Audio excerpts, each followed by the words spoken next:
Hey guys, just finished watching Jessica Jones, Season 2, Episode 1, aka starting at the beginning. Wow, what an episode. This episode was really good. Let's jump into the list here. So the first off, it opens up with Jessica Jones kind of on a new job, and she has a client who's, she's on a job for a client, and she's asked to try and kill someone, which is interesting, playing with that idea. But she won't do it and stuff, obviously.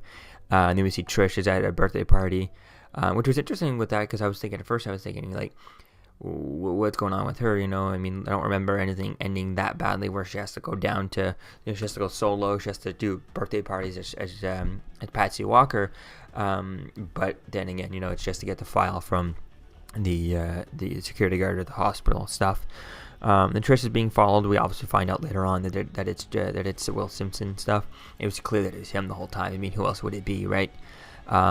And then when Trish thinks that Dr. Kozlov is involved with the IGH giving Jessica Jones her powers, which I'm not sure about that, if that's going to be the case, where things are going to go.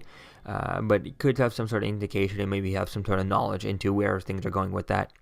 Definitely is interesting with that. Then we get a wizard reference, which is pretty cool. I find out that he's actually in the episode, which is really great. It was really awesome seeing playing with that and having him around. Which the wizard is actually a 1940s character from like really early on in the comics. So I'll try and put him in the video here. Then we get Price Chang, who's a competition to Alias Investigation, wants to buy her out. And buy Alias Investigation to have Jessica Jones on his team. He wants to buy out the competition. Trish Talk's ratings are down, so there's, so she's kind of needs to get a whole new story for that side of things. So they need kind of, since she's no longer talking about the incident, she's no longer talking about, the Kilgrave, no longer talking about, the hand from the Defenders. She needs a new thing to kind of bring up some more ratings. So I think that's really going to be cool with that. Trish ends up bringing out Jessica's family's ashes, which was kind of an interesting idea of the place. I think I like the way they're doing with that, how I could see at the end of like episode 13, it's probably when Jessica's going to finally kind of be settled in this story that's kind of, now that she's opening that door to her past, she's going to look into that, and I think that's really going to be cool to see where things go with that, and have kind of the end goal of this season being her obviously putting out her ashes for her family. It's going to be cool to see where she does that. Does she go back to her place to do that? I mean, now she has so much kind of Kilgrave can actually go back to her old house to do that, or does she kind of bury them there? It's going to be cool to see how that plays off in her head. Does her old house have too much Kilgrave connection for her to kind of leave her, bury her parents and her brother there? What it's going to happen with all that, and who owns that house? Because last we saw in season 1 of Jessica Jones, it did blow up, if I'm not mistaken, or there was Will Simpson did get blown up, and his guys did get blown up when there was that bomb right next to the house. But does Kilgrave technically still own it? And now that Kilgrave's dead, who owns that house? Who owns Jessica's old house? Does Jessica own it now? Who owns that? I mean, Kilgrave didn't have a next of kin or anything like that. I could have seen him leaving it to Jessica, but at the same time, I could see him, not leaving it to Jessica, not wanting her to have it unless he's around, type thing. Kind of incentive to keep him alive, type thing. But I don't know. It's gonna be cool to see where that goes with that, and does she end up eventually burying her parents and brother there? You find out there's some kind of 20 missing days from Jessica. During the hospital when she kind of had her accident, and before she was admitted into the hospital, there was 20 days where she was kind of unaccounted for, and there was no records of where she was. So that's kind of cool. Trish is trying to look into that. Jessica ends up beating Price, and then Trish ends up bailing her out. Jessica's courtroom ordered anger management. We find out Trish actually ends up seeing Will Simpson, or she thinks she has, which we clearly know it's the stalker. And we find out that Hogarth wanted to hire Jessica through Price's, wanted Price to actually hire Jessica so that Hogarth could hire Jessica through Price, which interesting to see that, I guess, because of their fallout in season 1. There's interesting to see where that goes. I'm surprised that we haven't seen anything yet of, we haven't seen, I can't think of his name, Foggy Nelson. We haven't seen him, because last we saw him, he was still working, he was working for Hogarth. He was working for Hogarth at the end of Daredevil Season 2 and in Defenders. So, and in Defenders, Hogarth even sent him had placed him on Jessica's case to getting her out, and that's when he kind of pushed it off to Matt Murdock. So I don't know why he wouldn't be around, or at least at that table when we saw Hogarth getting the award and her company kind of not disagreeing with her and stuff. It would have been nice to see maybe a cameo of Foggy Nelson there. I think that would make sense. He should still be working there.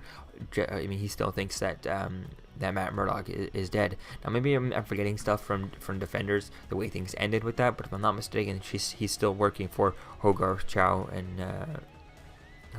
Benoit type thing. That law firm, he's still working for them, so it's really going to be cool to see if we get to see him throughout this show. Maybe just a cameo here and there, and obviously we need to get our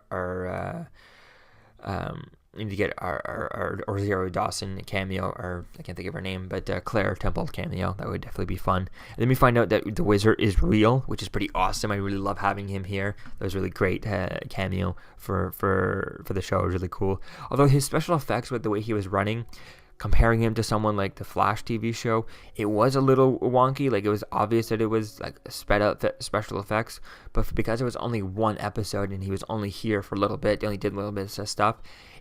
I don't know. It almost seems like they were going cheap for his special effects on purpose, and they're making it kind of corny on purpose because that character is an old 40s like corny character. I mean, he's only been around. Last time I really even saw him, the Wizard was like in the Spider-Man cartoons. He made a cameo as an ex-superhero, retired superhero coming back type of thing. So having him played by this character is totally different, but it's really cool the way they did that. And the yellow and all that was really cool. And hopefully we can get some more cameos like this. It would have been cool to see him come back.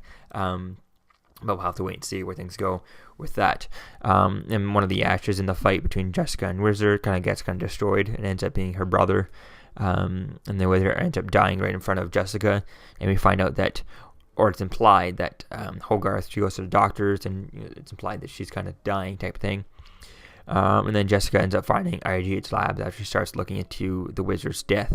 And it was really cool with that. It was really cool seeing that. It was like playing with that. It was quite fun. Definitely can't wait to see where things go with this.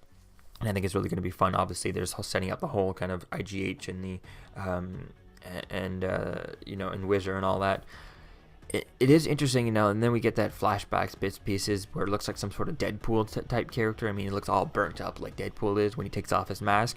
And I'm thinking, could that be, at first I was thinking, oh, that's Kilgrave, them bringing them back to life, and I could see IGH being the one involved with that. It's really going to be fun to figure that out, where things go with that. But it's really going to be cool to see where things go. I don't know if IGH was involved with creating them. Was Kilgrave's parents who did the experiment? Are they involved with IGH? That'll be cool to find out as things go on. And who is that third person? That'll definitely be cool to find that out.